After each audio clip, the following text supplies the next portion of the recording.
Meron ba ditong pinakilig pero hindi naman ginawa? Pakinggan nyo to. 1, 2, 3. Hindi makunwari na ikaw ang aking gusto at ni minsan hindi maintindihan ng aking puso na mahalin ka ng gusto dahil ako'y in love na pala sa'yo.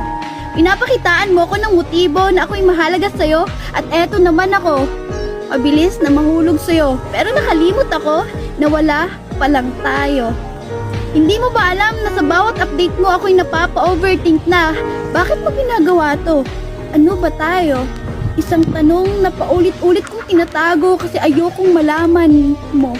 Mag-iba ang pakikitungo at takot ako na mabigo sa'yo.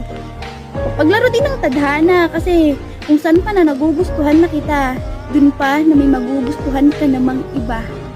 Kaya walang silbi ang pakilig mo at update mo kung sa iba rin lang naman pala ang wakas nito.